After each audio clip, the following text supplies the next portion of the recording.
વાળાને એમ કહું છું કે રાષ્ટ્રપ્રેમમાં ધર્મમાં મરો નહીં. આ કોઈ મોદીજીનો રાષ્ટ્રપ્રેમ નહીં. હમણાં યુદ્ધ થયું ને ઓલા ટ્રમ્પે કીધું કે મોદી આ યુદ્ધ શું કરવાનું બંધ કર, એટલે યુદ્ધ બંધ થઈ ગયું ભાઈ. આમાં ક્યાં રાષ્ટ્રપ્રેમ આવ્યો? ત્યાં ભારતના વડાપ્રધાન લાલ બહાદુર શાસ્ત્રી બે જોડ કપડા ધોતિયા નહીં, ઠેકાણા નહીં, અને એવા માણસે અમેરિકન કહી દીધું ભાઈ તારા ઘાવ ભાવ નાખી દે. અને ભારતની પ્રજાને એમ કીધેલો એ ભારતના ભડવીરો શ્રાવણ મહિનો આવી રહ્યો છે, એક સોમવાર કરો ને તો આ અમેરિકા મને દબાવે છે ને તો હું દબાવ નહીં. ત્યારે મારા ભારતીયોએ કીધેલું કે તમે એકલા સોમવારની વાત કરો છો, આખો શ્રાવણ મહિનો નકોડો કરવામાં આવશે. અને તેજી લાલ બહાદુર શાસ્ત્રીએ તાસ્કતમાં માર નાખ્યા. આ છે ભારત, હિન્દુસ્તાનનો દેશ. આને કોઈ રાષ્ટ્રપ્રેમ આરે છે જ નહીં ભાઈ. આ તો બધો ઉપજાયેલો ધર્મ ને બધા ધતિંગ ભગવાનના નામે.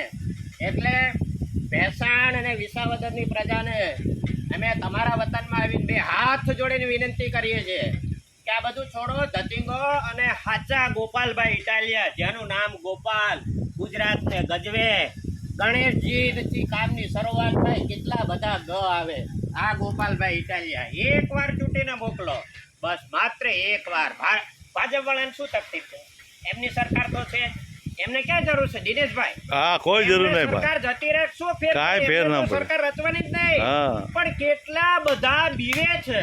160 400 માણસોનું ટોળું, તો અને પાછા કે છે કે આ તો ભ્રષ્ટાચાર પહેલાનો. એટલે પહેલાનો છેલ્લાનો 30 વર્ષ તમે ગુડાણા છો, ગામમાં ધંધો તમારો છે. તો એટલે ગરીબ પ્રજાનો ખેડૂતોને તમે છે ને જય સરદાર બોલવા લાયક નથી. સરદાર વલ્લભભાઈ સ્ટેડિયમ નું નામ બદલી કાઢ્યું છે. આ જીવતા જગત્યું કર્યું કેવાય.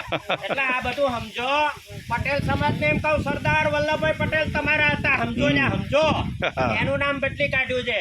એટલે બહુ આ તો અંદરનો આક્રોશ છે. બાકી મોદી ભક્ત હતો હું, કારણ કે મોદી સાહેબ બોલતા હતા, મનમોહનસિંહ ને કહેતા હતા કે આ રૂપિયો ડોલર ગગડે મને સમજાતું નથી. આ દેશમાં ફોરેનની કંપનીઓ આવી, થમ્સઅપ, પેપ્સી, કોકાકોલા બધાને ભગાવીશું અને દેશમાં કંઈક સુશાસનની વ્યવસ્થા લાવશું. એક શબ્દ બાળ્યો નહીં. સાહેબ મોદીનો સાચો ભગત તો હું છું. મોદીનો કેમ કે મોદીને લાંછન લાગે એવા કામ ના કરવા દઉં. ભાજપ મેં 2014 5 વર્ષ કોંગ્રેસને ભગાડવા માટે મેં માર ખાધેલો છે.